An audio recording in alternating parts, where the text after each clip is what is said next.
Well, hey there, I'm Joshua Johnson. It's good to be with you on this Thursday, February 10th from the newsroom of Noticiero Telemundo in Miami. And tonight we're talking about presidents past and present. Former President Trump is denying mishandling White House documents, including flushing some of them down the toilet. Now the Justice Department is looking into what happened.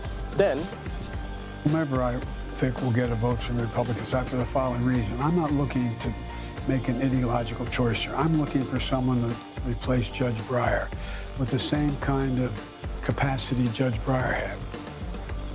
President Biden sits down for an exclusive interview with NBC's Lester Holt. Lester joins us with a preview. The protests in Canada seem to have no end in sight, with at least 2 border crossings affected. We'll get insights on the standoff from a former U.S. ambassador to Canada.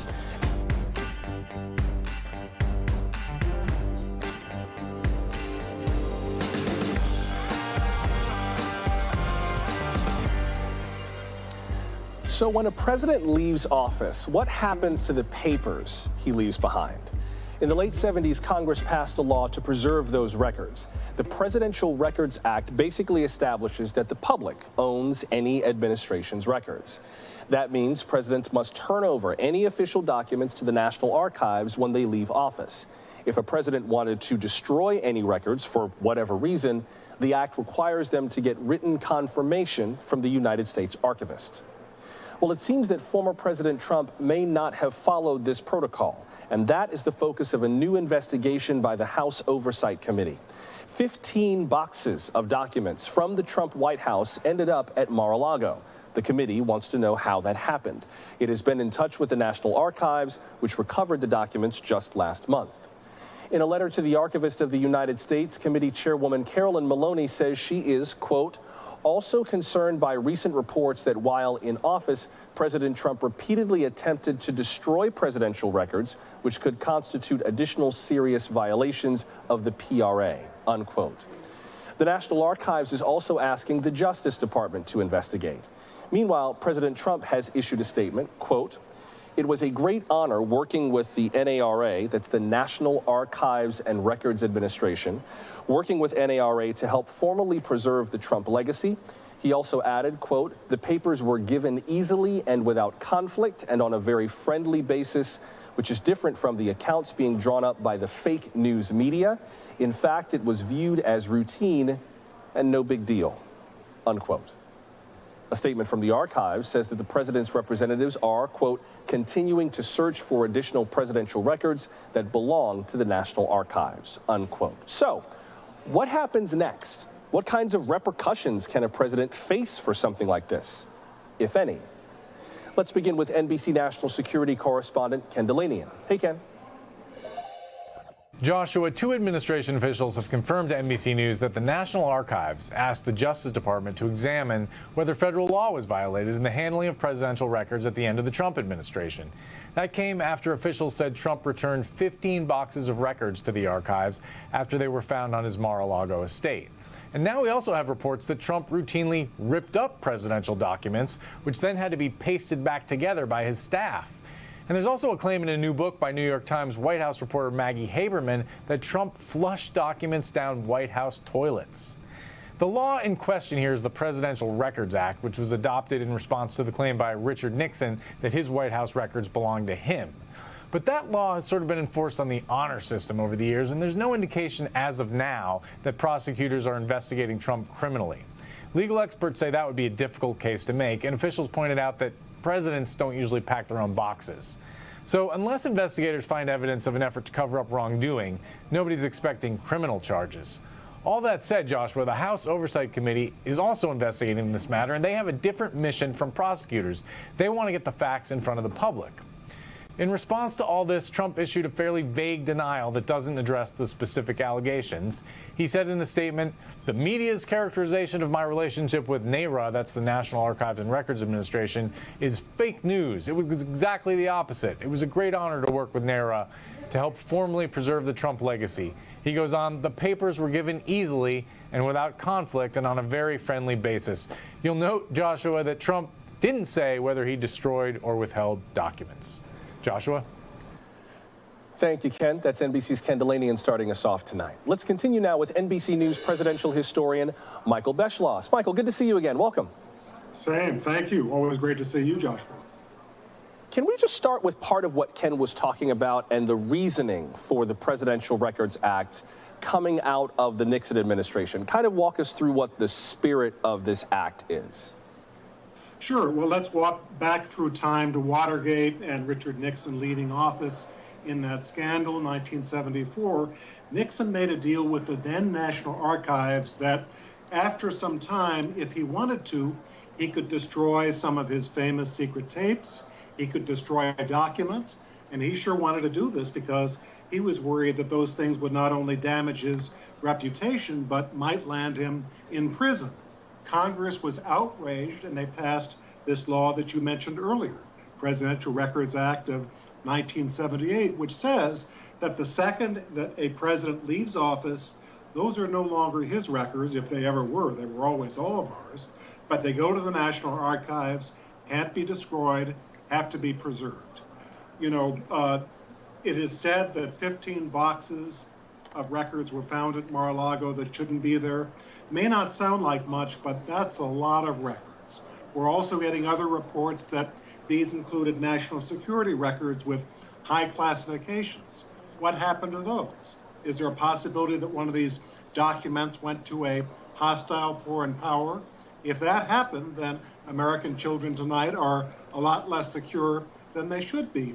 And the broader thing, Joshua, is the founders of this country felt that it was a sacred right of Americans, unlike the dictatorships and the monarchies of Europe, to get access as quickly as possible to the documents of our leaders so that we could understand what's going on and we could make intelligent decisions.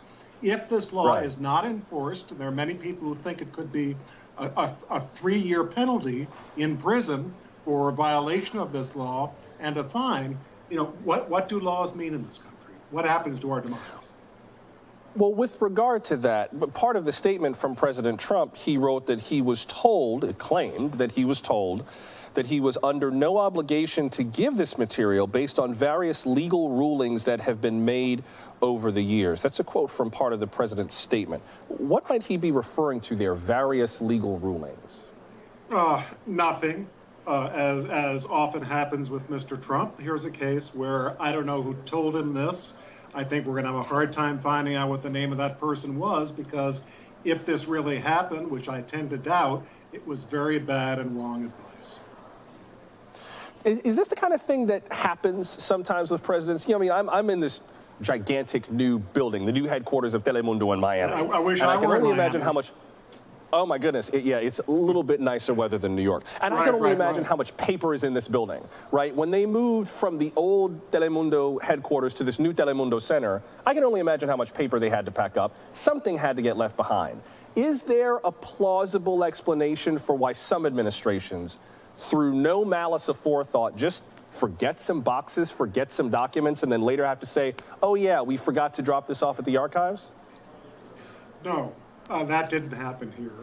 They admit that this included his letters to and from the North Korean leader. That's about as important as you can get in a collection like this. This is not some laundry ticket that just accidentally wound up at Mar-a-Lago rather than the National Archives. You know, high security classifications. This could be information about nuclear weapons or human intelligence agents that we have in very dangerous positions abroad. Conceivably, when that happens, one of these people could be found and killed. 15 boxes is a very big number. For some reason, since 1978, you haven't seen anything like this. Why is it that this happens at this moment when you have Donald Trump with a record of tearing up documents, flushing them down the toilet? In my experience, Joshua, I'll bet you would agree, people don't usually tear up documents and put them down the toilet by accident. Before I got to let you go, Michael, I'm imagining that historians like you are dying to get their hands on these documents. And I'm fascinated by how much we learn from presidential administration. First of all, fascinated by how much is in the National Archives' possession to begin with, just the sacred documents of the country. But then how much we learn from each administration down to the details of things that they write about. Nixon's tapes, all kinds of documents from, the Kennedy White House during the Cuban Missile Crisis. I mean, the glimpse that you get as a historian of just being able to sort of see inside the brain trust of an administration, there's kind of nothing like it. Absolutely crucial and fascinating. And Nixon, as you know, spent a lot of time at Key Biscayne, not far from where you are tonight. And a lot of those tapes that were preserved, they were kept, he was kept from destroying them. We found out crimes that were committed. We never would have found that out if those tapes had not been preserved. We heard him on these tapes making horrible remarks against Black people, Jewish people, Latino people, others. There's a whole side to Richard Nixon that we historians and we Americans deserve to know about. If you allow presidents just to destroy what they do not like and sanitize their documents, by the way, that all of us Americans help to pay for the production of, if we allow that, then every president gets to engage in the ultimate cover-up and do anything that he or she wants. Well, we will be very interested to see how the Oversight Committee's work and the Justice Department's work goes from here and what that yields, if anything. NBC News presidential historian Michael Beschloss, always good talking to you, sir. Thank you very much. Pleasure always. Thank you, Joshua. Up next, we'll focus on President Biden in conversation with NBC's Lester Holt. His exclusive interview covered the pandemic, the economy, the Supreme Court, and more. We're glad you're with us for Now Tonight from NBC News.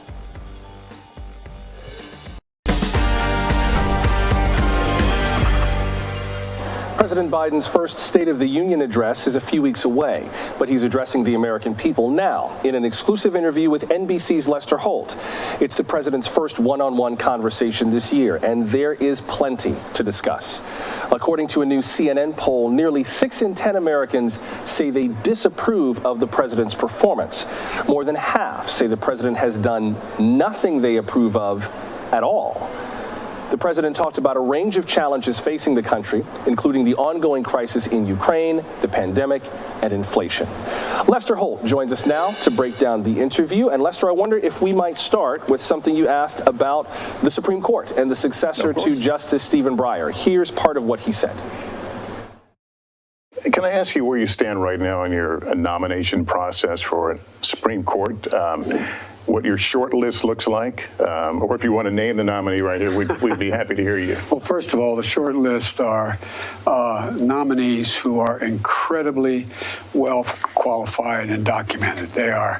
They were the honor students. They come from the best universities. They have experience, some on the bench, some on the practice. What's the number you're at, 4, 5, 6? Well, what I've done is I've taken about 4 people and done the deep dive on them, meaning this thorough background checks, and to see if there's anything in the background that would make them not qualified. Is it important that you believe they'll get a vote from the Republican side? Well, I think whomever I think will get a vote from the Republican side for the following reason. I'm not looking to make an ideological choice here. I'm looking for someone to replace Judge Breyer with the same kind of capacity Judge Breyer had, with an open mind, who understands the Constitution, interprets it in a way that is consistent with the mainstream interpretation of the Constitution. Lester, it seemed like the president was very clear on the need to have a nominee that both sides of the aisle would support, and then even with divisions within his party, that members of his party will also support, who's kind of in line with the same legal philosophy as Justice Breyer. Yeah, and he talked about Justice Breyer a little bit. You heard there in terms of the kind of person he's looking for and his belief that if he sticks to that model, he'll get some Republican support. Do you get the sense that he's optimistic about the way that goes? He seemed at least cautiously optimistic. You know, he seems optimistic in general about a lot of things. He's obviously had a rough road with the approval ratings, but, on the economy, he still has what he believes a good story to tell. He did, interesting, we were talking about Build Back Better. And he acknowledged to me he hasn't done a good job of selling that. And, part of that whole reset was getting him out on the road today. We met up. He was doing an event talking about Build Back Better in a swing district in Northern Virginia. So I think there's an acknowledgement that he's got to be more connected outside the White House. His staff, the president, seemed to enjoy being out today. So I think that was kind of a sense of who he is and where he wants to take things.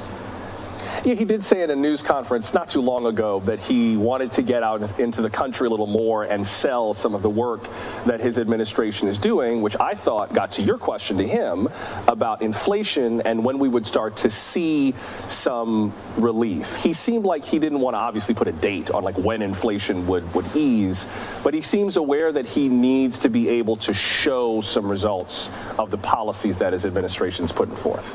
Yeah, he does. I mean, they're basically saying the White House they're relying on economists who tell them that by the end of the year, things should turn around. And keep in mind, they were hoping this would be a better number today. It turned out to be a little worse. There's also, I think, quietly an acknowledgement, and that we all know that the Fed has a say in part of the direction that we go, but it is on his watch, and I think they understand that if this doesn't get turned around, this could become a growing political issue. We've been talking a lot on the show about Ukraine and where that might go, that standoff with Russia. And you asked him about whether Vladimir Putin understands that to injure Americans in the process of whatever he might do in Ukraine could be the overture to what the president described as basically the overture to World War.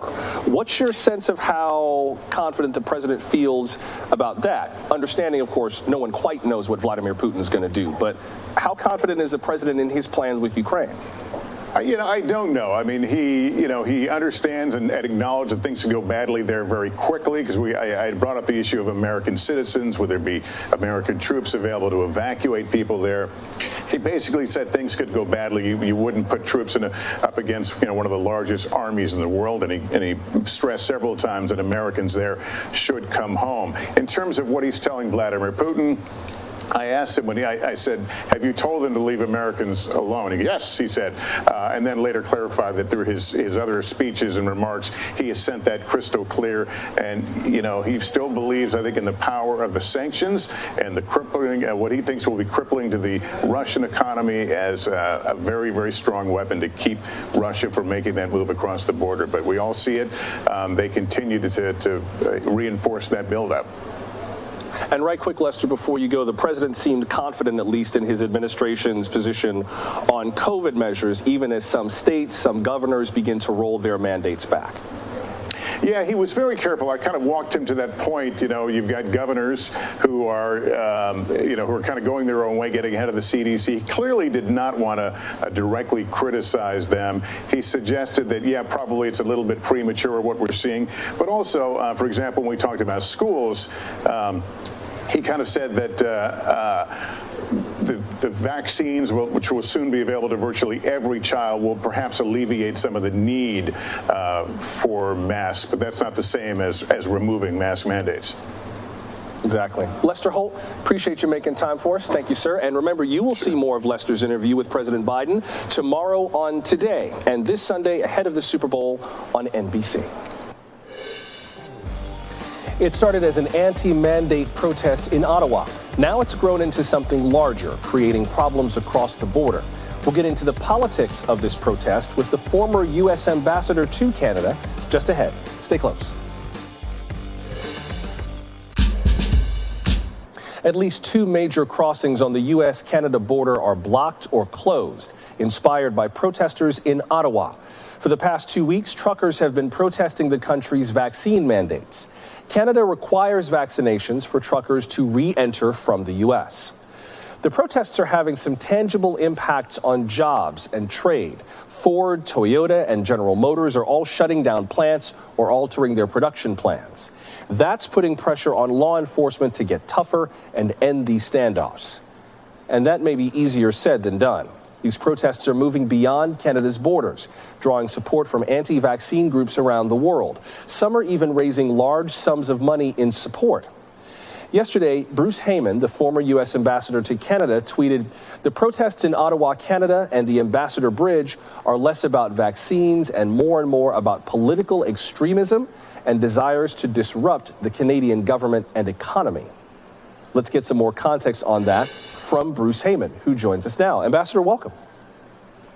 Thank you. Good to be with you. Before we get into the politics, could you just give me a quick 30-second summary for people who aren't real clear on that relationship, of what the relationship is between the U.S. and Canada? This economic connection is vital to both countries.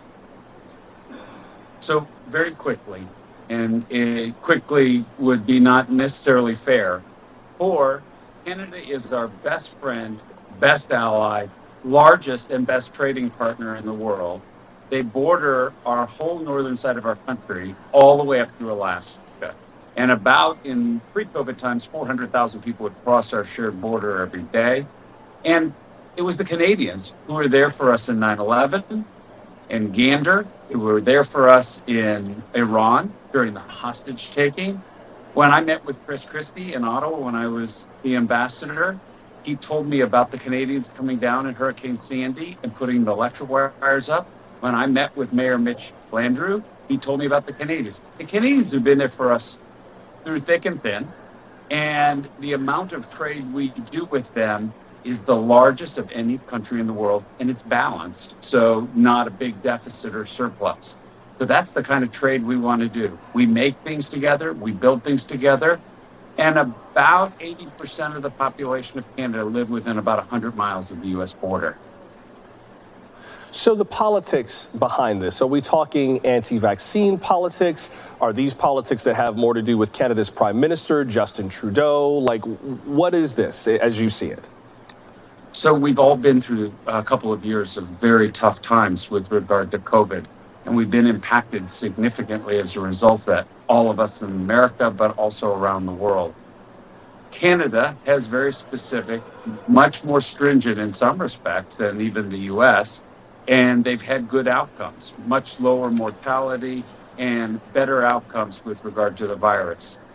That being said, they placed this mandate on 90% of the truckers have their vaccine. So we're talking about a small percentage of truckers who would be repositioned to be able to do trucking within the country.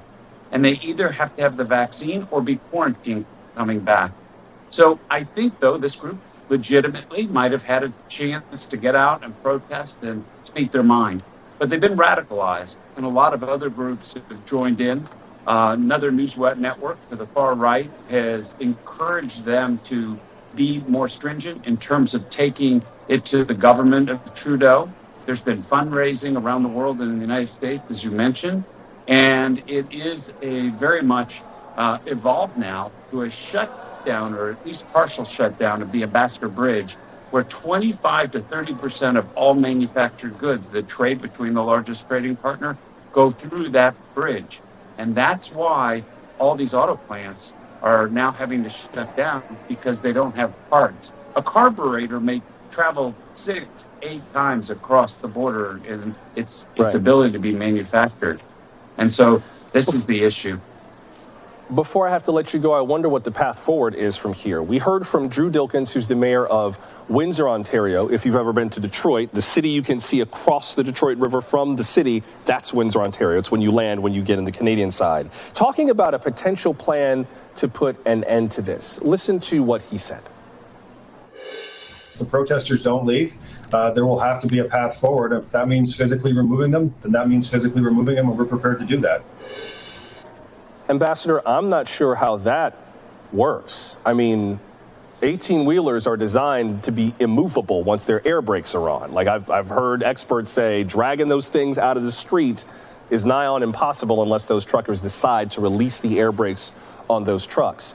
Before I got to let you go, what's the path forward here? Is there a way to just make peace in this whole standoff, or do you see this ending a little bit more intensely? Boy, I hope we make peace and figure out a nice way to get this resolved. The U.S. government is speaking, as released in Washington, very carefully with the Canadian government. And look, I know all the resources need to be brought to bear here. This is going to hit our economies pretty significantly if we don't get this resolved soon. Ambassador Bruce Heyman, the former U.S. ambassador to Canada. Ambassador, I appreciate you making time, sir. Thank you very much. Hey, thanks for the conversation, and be well. Millions of Americans are placing bets on who will win the Super Bowl this Sunday. Maybe you too. And there's a good chance that more of them did so on their phones. We'll explore this boom in online gambling when we come back.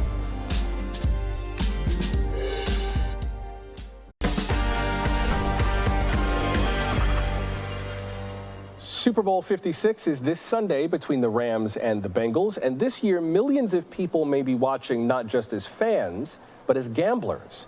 The American Gaming Association, a trade group for casinos, estimates that 31 million Americans will bet more than $7 billion on the Super Bowl.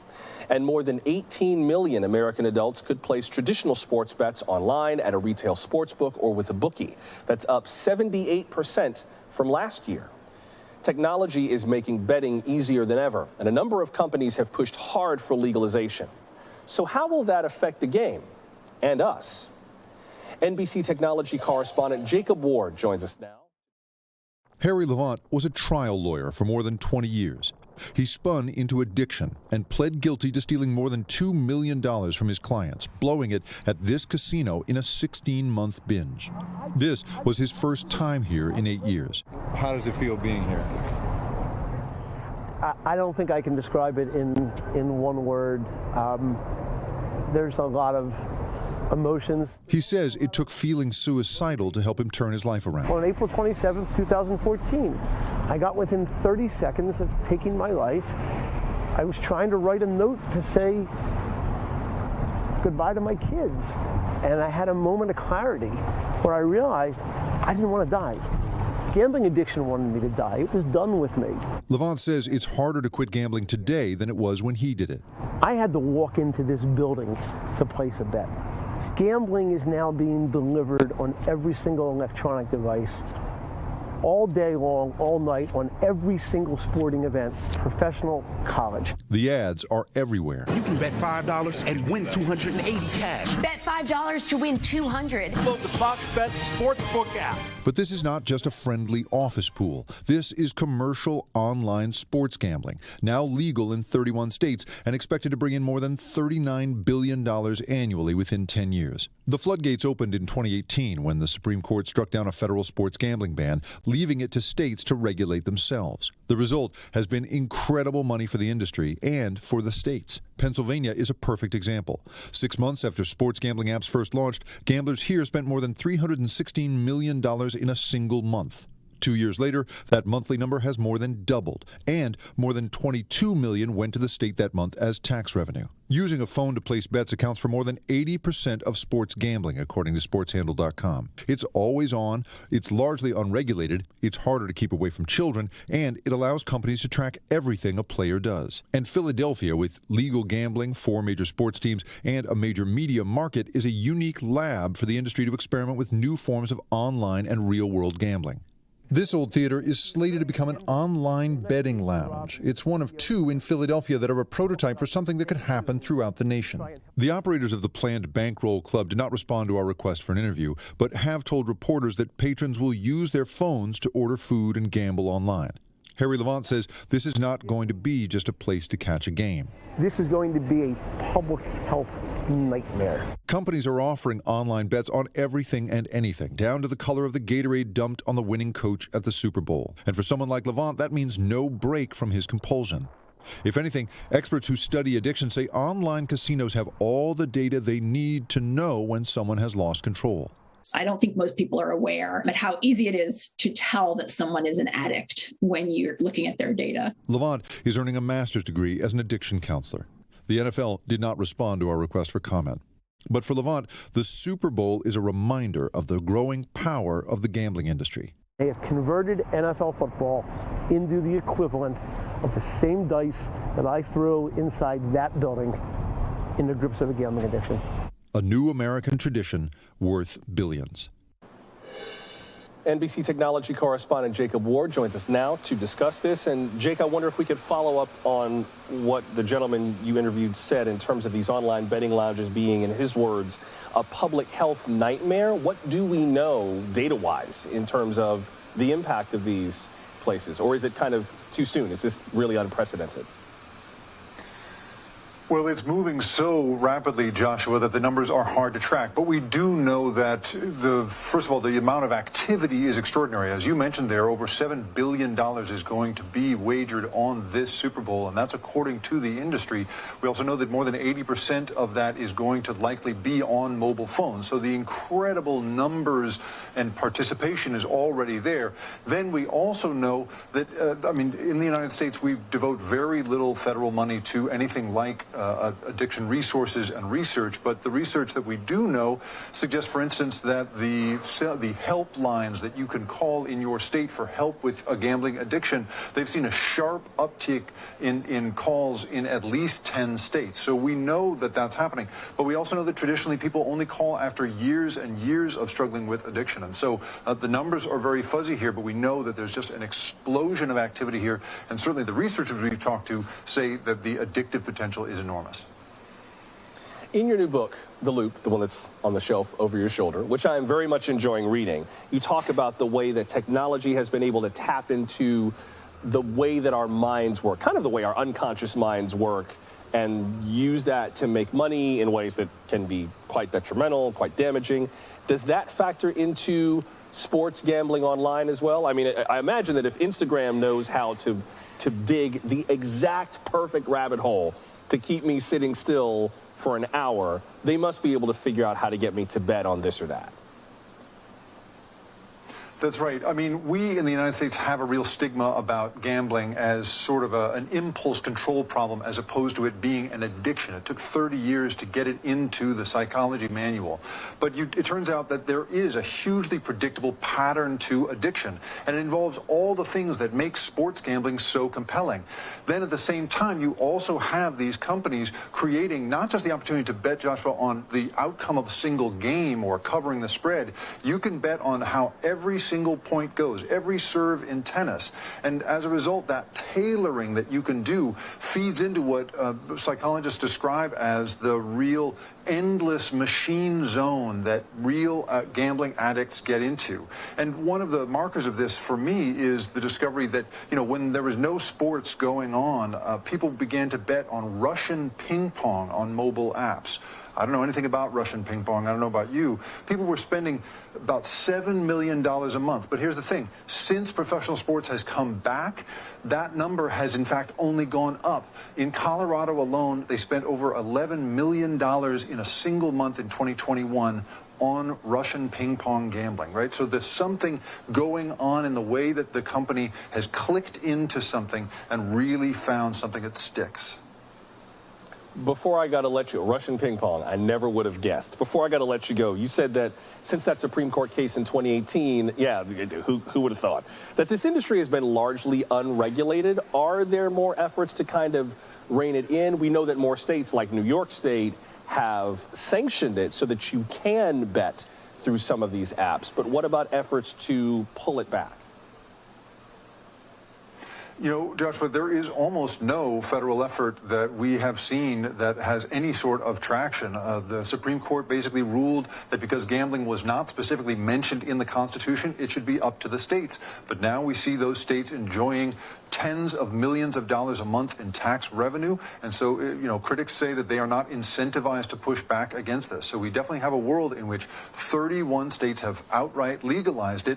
And big markets like California are the next thing that the industry is, hopefully, is hoping for. So we're still at the beginning of this, and yet the money is extraordinary. And there does not seem to be any federal effort to try to roll any of this back, Joshua. Well, we will continue this conversation next week because Jake's going to be back to discuss his new book. It's called The Loop: How Technology is Creating a World Without Choices and How to Fight Back. It's a kind of user manual for your mind that explains why technology is so powerful in the ways that it is powerful. So we'd like your questions. Send us your questions about how technology is changing the ways in which we live. And we'd especially love to hear from you if you've got specific questions about the book. Let us know. You can find us. We are on voicemail 888-575-2NBC. Email us now tonight at NBCnews.com, or you can find us on Twitter, TikTok, Facebook, and Instagram on social media. NBC technology correspondent Jake Ward. Jake, thanks very much. Let's continue now with David Foreman. He is the Senior Director of Research at the American Gaming Association, the trade group for the casino industry. Mr. Foreman, welcome to the program. Hey, thanks for having me. So talk about what this has meant for casinos. Part of me feels like, oh, this is a threat to kind of brick and mortar casinos on the Vegas Strip or in Atlantic City or Reno as we know them. And then the other part of me is like, no, they're going to figure out a way to cash in on this too. Like there's too much money to be made for the reshaping of this not to be a boon for the casino industry, for the gaming industry. Yeah, look, the spread and legalization of sports betting is certainly a boon for the gaming industry. It used to be a niche amenity that was offered in casinos in only Nevada, and now it's available legally to about 130 million Americans across 30 plus states. And you know, people thought when it was legalized that it may have a negative impact on the industry in Nevada, but in fact, the opposite has been true. Handle, which is the amount of money bet on sports in Nevada, has increased even as it's become available to people in other states. So people have been betting on sports for a very long time. The difference now is that they're able to do it legally, and we're able to quantify how much is being bet. Where do you see the biggest surges in business here? Are there certain regions of the country, certain demographics? You mentioned it's more than just Nevada, but where is it the strongest? Well, I think, recently New York launched online betting in the last few weeks. More than $1.2 billion was bet in New York in 3 weeks in late January. And again, those people didn't just, see an ad for a sports book in New York and decide to start betting on sports 2 weeks ago. People had been betting on sports for a long time. They were just forced to do it by unregulated offshore books.